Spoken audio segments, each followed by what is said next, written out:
Hey everyone, welcome back. This is part 2 of what I learned my first week doing Grubhub and Uber Eats, but it's been more like a month. But there was a whole bunch of stuff that when I got to the end of part 1, I realized I didn't touch on. Again, my name's Kathy. I'm in the Pacific Northwest, kind of a smallish market, not a big city or anything. The one I deliver in is about 50,000 population, and yeah, there's a lot of not busy times, but that's okay. Sometimes are fine, other times, I'm still getting used to it. So anyways, I have a bunch of stuff to go over. So let's see, in the first one I talked about how sometimes the app would freeze up while driving to the delivery spot. The directions would freeze. I mentioned it then, but one thing I did back in the other video mentioned that I cleared all the cookies, and that really helped. And also if I turn off my Wi-Fi, that helps. So I've found with my phone, if it's struggling to find Wi-Fi, then it has issues, but if it's just using my mobile data, then it's fine. But I also started taking screenshots when the delivery address pops up, just in case it does freeze. I can go back and look at that and look on my other direction app to pull up the directions that way, but I haven't really had to do that. Let's see, I definitely prefer Uber Eats over Grubhub. Let me know what you guys think, if it's just easier to use, better for you guys. The only thing I don't like is that people can deduct or decrease or take away the tip at the end. I haven't had that happen. Thank goodness. And then it also gives you an option to thank the person for a tip, and they can increase it, which is really cool. And a lot of people do. They're very generous. And like I mentioned in the previous one, which I said it wrong, my pay rate for deliveries is about half of what the tips are. So for example, if my pay rate is just say $50, then tips would be $100. And it seems to be that consistently. Or if pay rate is $100, then tips would be $200. So let me know if you guys have the same. Which that's very nice. People are very generous, and I appreciate that. One thing I've been doing, and I don't do it all the time, is to carry the cold bag, the insulated hot cold bag with me, because I watched some other videos and the people were saying that you can get marked down for that. The person at the restaurant can grade you as a driver, saying did they have a hot cold bag with them. And supposedly if you get no a whole bunch of times, I've heard other people say they got deactivated, and that would be the only reason they could come up with. So yeah, I started taking that, but not all the time. Like especially McDonald's gives you huge bags that wouldn't even fit in my cold bag. And Chipotle's the same way. And some of the restaurants that have the big styrofoam containers. But sometimes I just take it in just to show that I have it. I also found that when I'm multi-apping with Grubhub and Uber Eats, which people say to do, once I get a delivery on one, I turn off the other one, which I didn't do that at first, and I probably should have, because then you get marked as rejecting or not taking other deliveries on your other app because you're busy doing the first one. And they say that doesn't go against you, but I think the algorithm makes it to where you have to wait and you kind of get punished that way. That's what I've noticed. Like if I reject too many for either like really low pay for high miles or something like that, like $5 for 7 miles, or let's just say $5 for 10 miles, which is ridiculous. So if I reject too many ridiculous ones, then it seems to be a long wait before I get another one or even a decent one. So I've been turning off my other app as soon as I get a delivery I'm going to do, and then, I'm not having to say no to the other one. I mostly do like late breakfast, lunch time, maybe early dinner, but I mean, that just works with my schedule. It's really flexible. I can, clock on or log on whenever I want. I do live about 15 minutes away from the city that I deliver in. So, I have to drive there. I can't just wake up in the morning and log on and see what comes through and just start driving. So I have to drive to the place. But yeah, mostly lunch, not a whole lot of dinner time, which maybe that would be busier. Let me know if you guys mostly do dinner. I might do more of that in the summer just with my schedule and stuff going on. I can't do a lot of that right now, but yeah, I'll just see how it goes. But yeah, it's been good doing like late breakfast, lunch, late lunch. So that's been good. I've also been, you have the option to take pictures of when you're delivering it at their house, and they say to make sure you get the house number in it.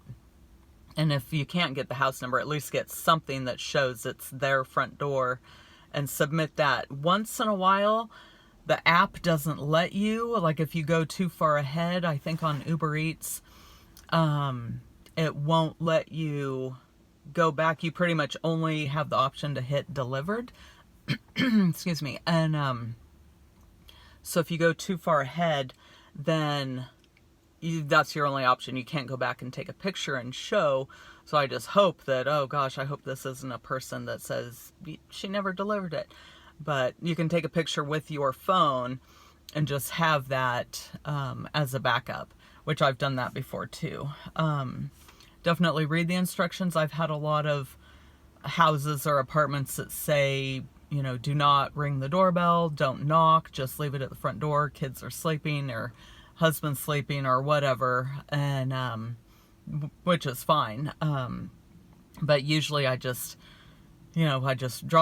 set stuff down, take a picture, submit it, ring the doorbell or knock, and then just leave. People say you don't have to wait around. People usually, customers, they don't want to, there's a reason they're having food delivered, probably because they just don't want to go out and be around people, or, they're in their sweats or whatever, which is fine. So most of the time I hardly ever see anyone face to face. I have had to message and call customers. I think on Grubhub you can text them, which is handy. On Uber Eats, the only option is to call them. So, and I have had to do that. I had, I think, 2 or 3 in a row yesterday because people, like one lady was at her new job, which has all different offices, and she didn't know the address of her office. And so she put an address of one way down the road. But I kind of knew where she should be, so I ended up having to call her, and she met me outside. And yeah, another one I had to call. So yeah, that's what I prefer on Grubhub, is you can text. But Uber Eats is just more user-friendly. I think it's not as critical on us. It's more positive. Like on Grubhub, I feel like I'm always in trouble. So, because it just pops up all the time and says, your acceptance rate is such and such, you've missed these many offers, we're going to mark you as unavailable. And that's usually because I'm on other deliveries, and that was before I would turn the deliveries off on them. And just let me know if you guys are the same. I mean, when I just first click on Grubhub, it just, I don't know, it's not that welcoming and exciting, like, oh, cool, I'm ready to start working. But Uber Eats is, just their layout's different with their screen and it says go, and you're in a boost area, and it doesn't, right on the first screen say you have, these low numbers and you have this and that. So that's just me. I prefer the more positive, encouraging. So yeah, let me know. And I'm still on a waiting list with DoorDash and Instacart and Shipped and Walmart, Spark. Trying to think of what else. Yeah, so I'm just doing these, which is fine. And Uber Eats seems to be a lot more busy, which is good. Yes, I already mentioned I like the thank you option for the tips that you get on Uber Eats. And you can kind of figure out, like, most of the time the delivery charge is $2 in my area. It might be 2 something, or maybe if it's a bit of a drive away, it might be $4 or $6.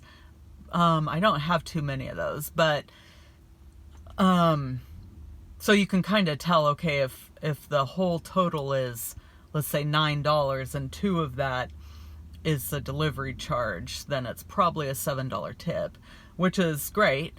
So you can kind of figure out, and I'm still doing the mileage, approximately, at least $1.50 or $2 per mile for the payout, which works good. You don't want to, just the wear and tear on your car and gas.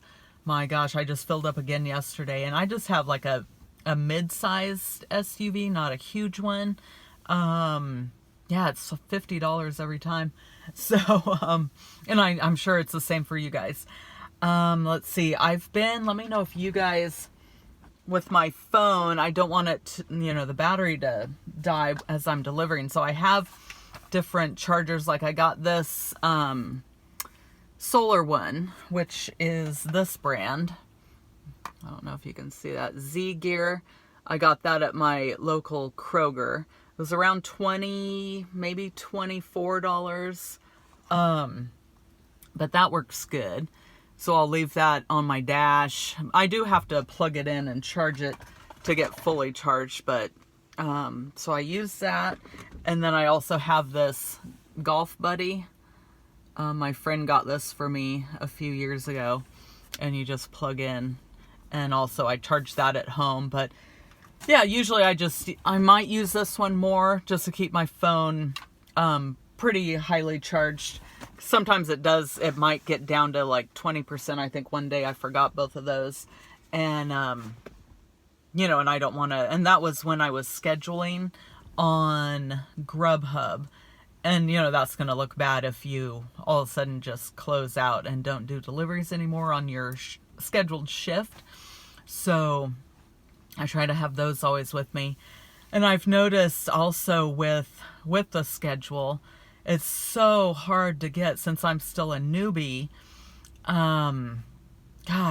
Really getting any decent shifts is not possible right now because I think the schedule comes out on Thursdays and the top tier people get that. And then the next tier gets what's left on Friday. And then the next tier, like me, gets what's left on Saturday, which is hardly anything at all. And sometimes only late night or really early in the morning, super early or late night, which I can't do either of those. But yeah, so I've just been logging on whenever I go into town or whenever I feel like working, or when I know it's going to be busy. So that's just what I've been doing. And so far it's been okay, but it would be nice to have a scheduled, like, you're going to get higher pay or higher delivery pricing. So, okay, well, I will wrap this up. I think I went over everything.